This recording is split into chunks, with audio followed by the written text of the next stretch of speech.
As máscaras caíram. A fala de um dos ministros do governo Lula, em uma entrevista hoje pela manhã, provou de forma incontestável que a esquerda brasileira e o governo petista, principalmente, usam narrativas absolutamente mentirosas para esconder a sua defesa a criminosos que praticam furtos, tráfico de drogas, corrupção, lavagem de dinheiro e muitos outros crimes. No vídeo de hoje eu vou explicar detalhadamente essa história para você, mas antes eu quero apenas mostrar uma cena de um canal de televisão lá dos Estados Unidos, porque essa cena mostra como Alexandre de Moraes já foi desmascarado publicamente por lá.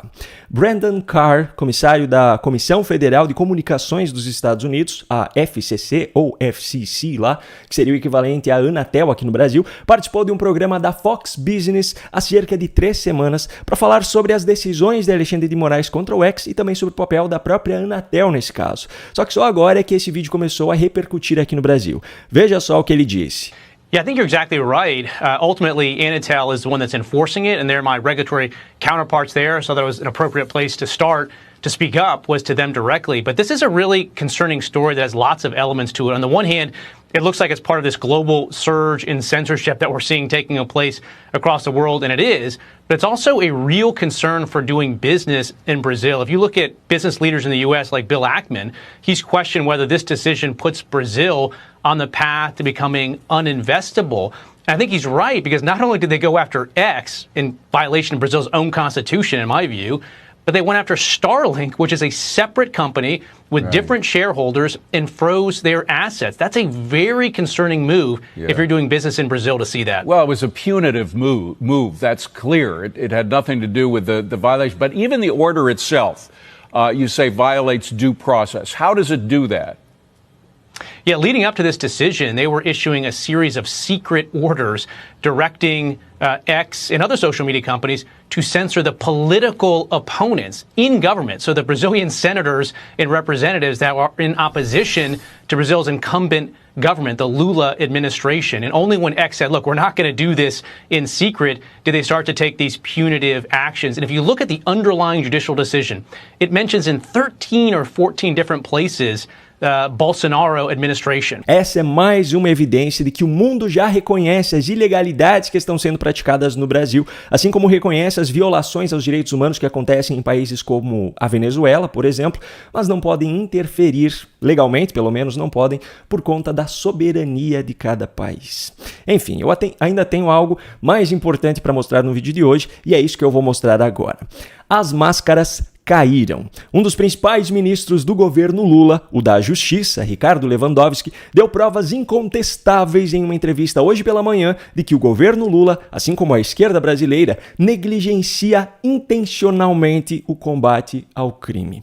Ao participar do programa Bom Dia Ministro na manhã dessa quinta-feira, Lewandowski foi questionado sobre o trabalho do governo federal, especialmente do Ministério da Justiça, no combate aos incêndios no Brasil. Uma das primeiras coisas que ele disse foi mais uma prova da hipocrisia desse governo. Veja só.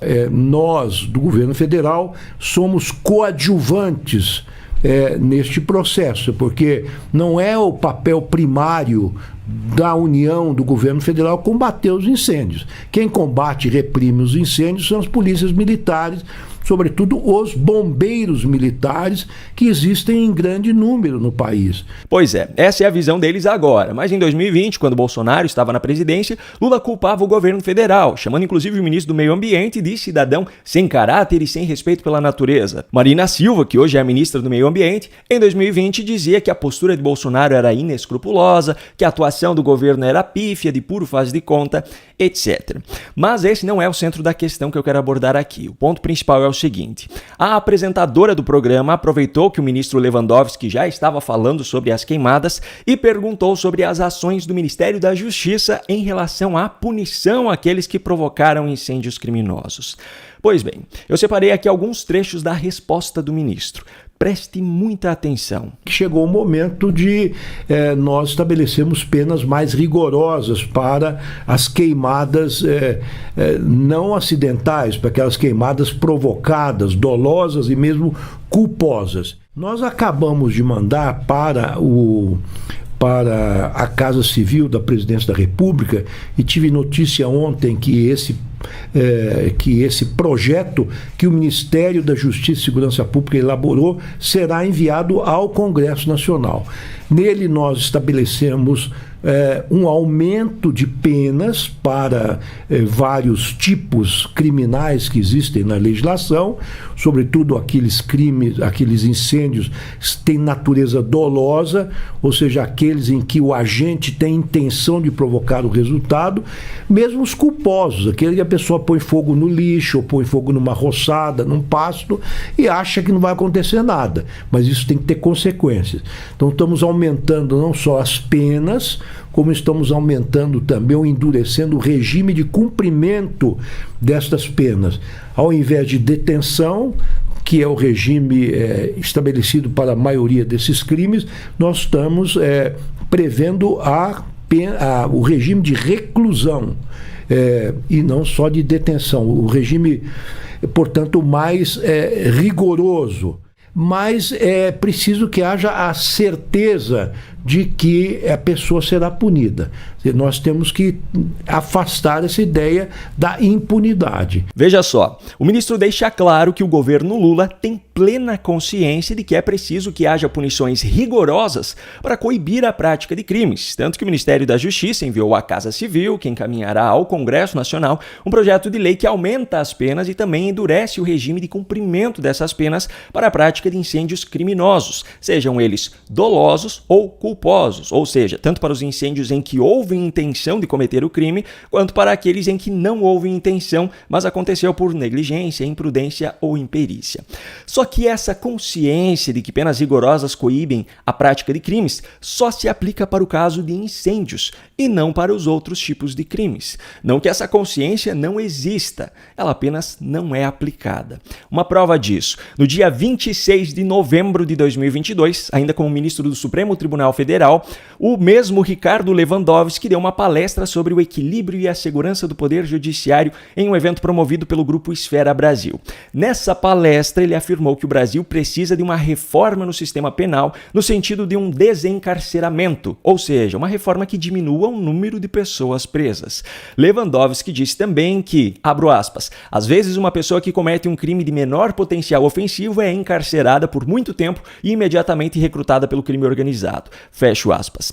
Eu faço questão de lembrar aqui também que Flávio Dino, no seu último dia como ministro da Justiça do governo Lula, antes de assumir o cargo de ministro do STF, fez uma cerimônia para prestar conta sobre o seu trabalho à frente dessa pasta. Lula estava sentado ao seu lado no palco e ambos defenderam a ideia de que uma reforma no sistema penitenciário brasileiro era necessária, dizendo que era preciso reduzir as lotações nos presídios e defendendo que não fossem mais punidos com privação de liberdade, ou seja, prisão, crimes que não envolvem violência ou grave ameaça à pessoa. A prisão, o cárcere, deve ser reservado a crimes cometidos com violência e grave ameaça à pessoa. As chamadas medidas cautelares na fase investigativa e as medidas chamadas de alternativas penais, ou seja, a condenação para penas alternativas, não significam leniência, não significam fraqueza, significam eficiência.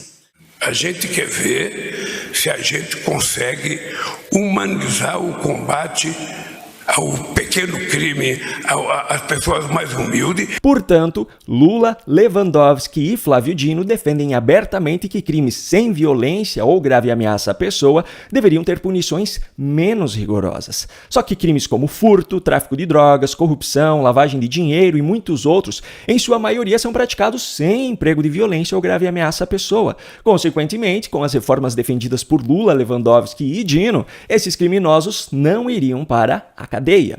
E tudo isso sem falar ainda sobre a própria ideologia da esquerda que considera criminosos como vítimas da sociedade.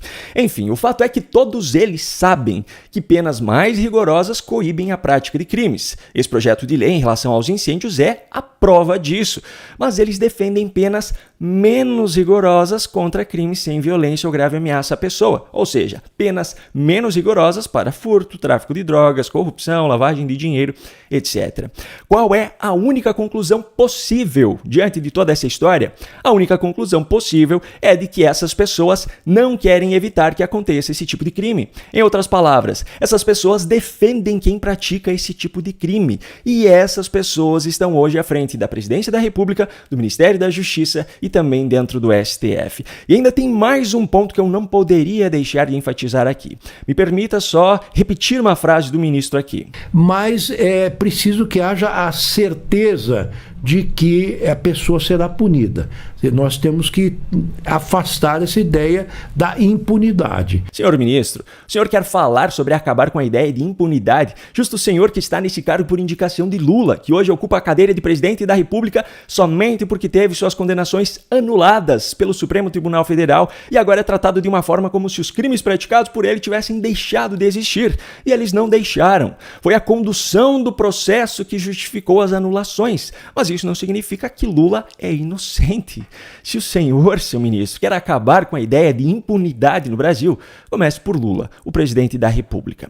E a você que assistiu esse vídeo até aqui, eu deixei aqui na descrição do vídeo o link do e-book 7 estratégias para vencer debates com militantes de esquerda, onde eu explico detalhadamente 7 maneiras de derrubar completamente os argumentos dos defensores dessa ideologia doente que está afundando o Brasil. Se você fez a compra e não recebeu um e-mail da plataforma com o acesso a esse material, verifique primeiro a sua caixa de spam e se não estiver lá também, entre em contato comigo pelo e-mail contato@paulobaltokoski.com, também está aqui na descrição, que eu resolvo essa situação para você. Um grande abraço e até a próxima.